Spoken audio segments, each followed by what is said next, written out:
Hello, today we're going to talk about the Poly Microsoft Teams room systems.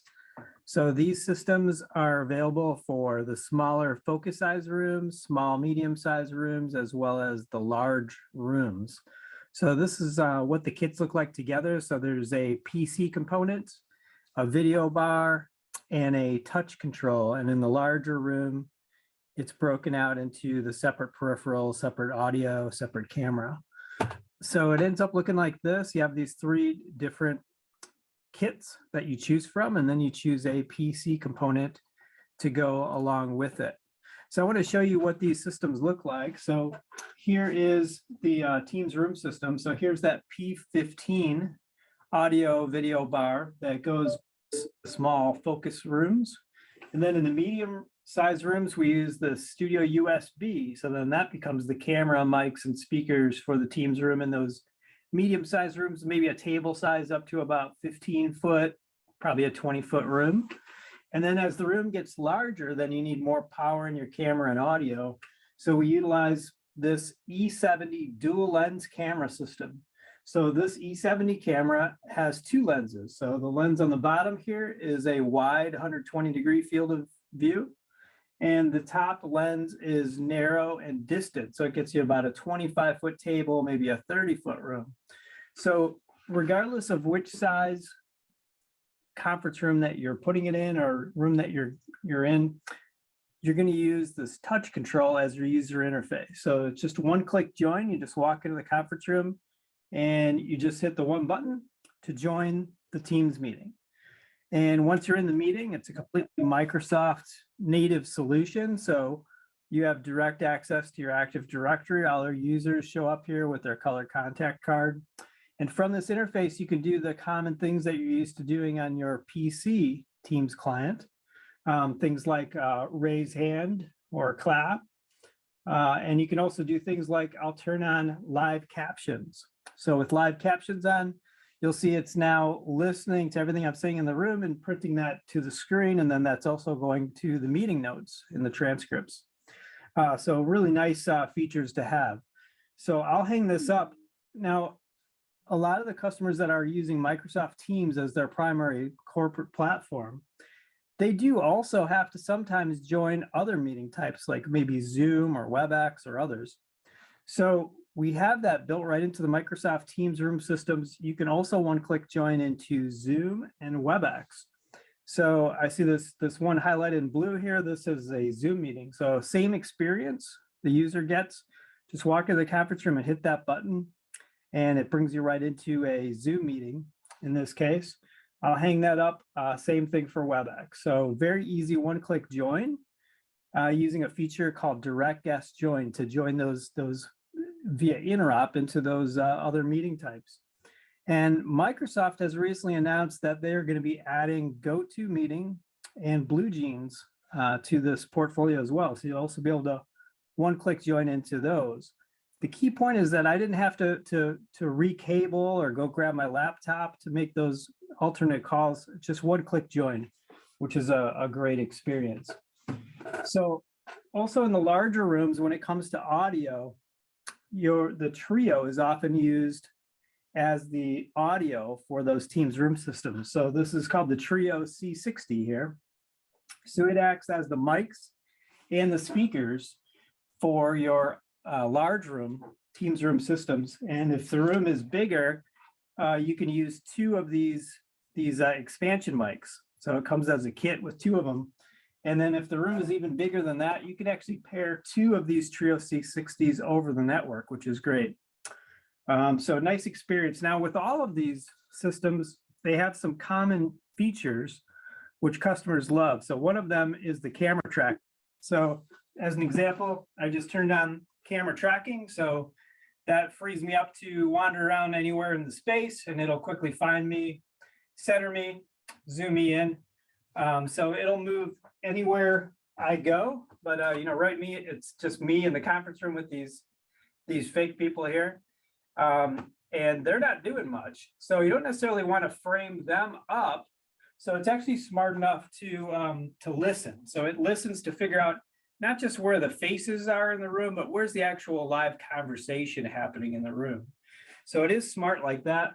Another common feature across all these different systems is the noise blocking capabilities that we have. So we have such a heritage, strong heritage in engineering, audio engineering. So with that, we can listen in real time, and we know what human speech sounds like, and we'll pass that through transparently. But we also know what the common distractors are, things like typing on the keyboard or opening up your lunch or snow blowers, lawnmowers, whatever it is. So if I start typing and forget to mute, it's no problem. Let's see what happens.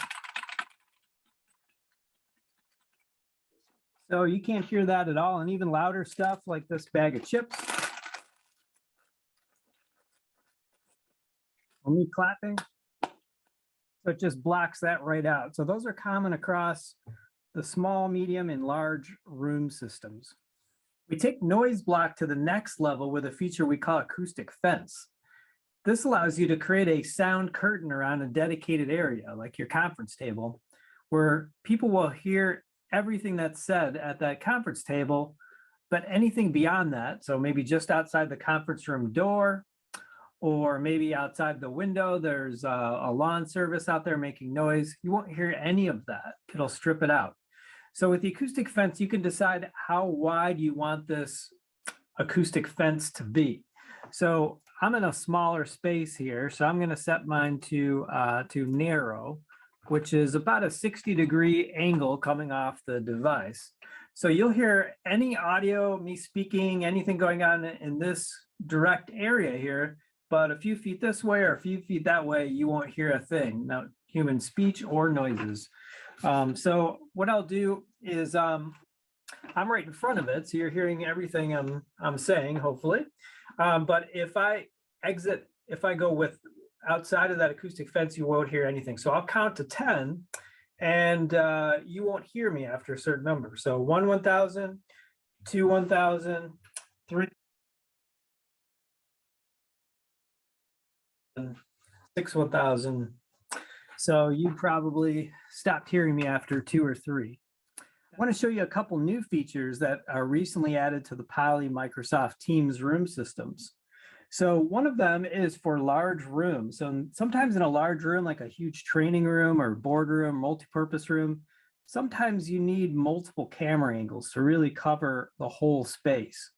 So we now have that capability right from within this Teams room system. So right from the touch control, you can actually switch cameras on here. So right now I'm using a Eagle Eye 4 USB cameras, and I can switch that right from here. So I'll switch that to my Eagle Eye Director, and it'll switch me, and it shows me a preview window of which camera I'm using. So I can then switch that back.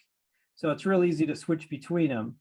So I'm using those 2 cameras. So the one I was just using is this Eagle Eye 4 USB camera. So this is an optical camera for large rooms. It's a manual pan tilt zoom camera. And it's great for large rooms because it's optical and it's built with a very strong zoom. So I can switch between those. Maybe I put this in the back of the room, and maybe I have a different camera like the studio USB in the front of the room, and I can just switch between them, which is great. I want to show you another capability that's now built into the Poly Teams room systems, and that's a new layout option, which is great for hybrid work. So Microsoft put this together for the purpose of making hybrid work better. So it is called Front Row, and what it is, it's a new layout that's much better for collaboration. So if I come here and change the layout to this new Front Row layout, you'll see that the screens have shifted here. I'm using 2 screens on my Teams room system, and you'll see that remote participants are now spread out across 2 displays. So they're not all on one display, it can spread them out across 2.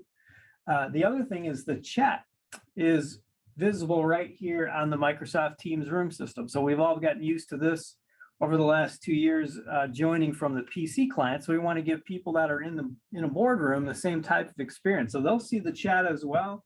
They'll see the content, and they'll see faces across multiple screens. So this is called Front Row, and it's a new layout choice Customers can choose to make that their default, or you can make it like I have it where I actually selected it. When it comes to the small or medium-sized rooms, we give customers another choice for Teams room systems.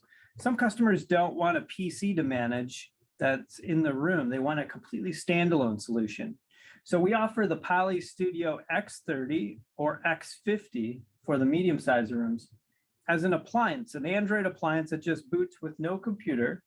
It boots right into this native Microsoft Teams Room Android app.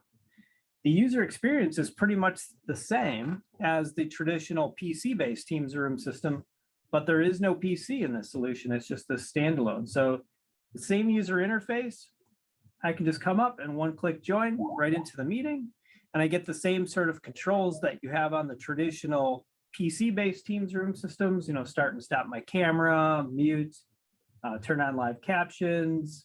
I can start and stop recording if I'm a meeting organizer. So you have those same types of capabilities, including the Active Directory if you forgot to invite somebody, or if you want to create a meeting on the fly, no problem, you can do that from here. But what about content sharing? What if you want to share some content? And sometimes people are just having a local meeting in the room with no call up. They want to share content, or other times they are in a call. So either way, you can just plug in an HDMI cable and it will automatically start sending your screen right through the system. So you can just share content that way. Now, sometimes you might need to make a call that's not Teams. Microsoft is going to be providing that same direct guest join feature that we have in the Teams room for Windows in this Android platform this spring. But until then, if you do need to make a Zoom call or BlueJeans or some other platform, you do absolutely have a way to do that. So you can just connect a USB-C cable from your Poly device directly to your laptop, and that will give you what we call device mode or USB pass-through mode. And you see that it automatically spun that up, it changed the mode. So what's happening now is the Poly Studio X is basically a webcam with audio for my laptop. So I could place a call using my laptop, using any application, and instead of using the built-in camera and audio on my laptop, it'll instead use the awesome camera and audio from here. So if I bring up Zoom as an example, so that's the Studio X is selected as my camera, and it's also selected as the mics and the speakers. So a very useful feature. So you can use this as a USB pass-through mode that is available today.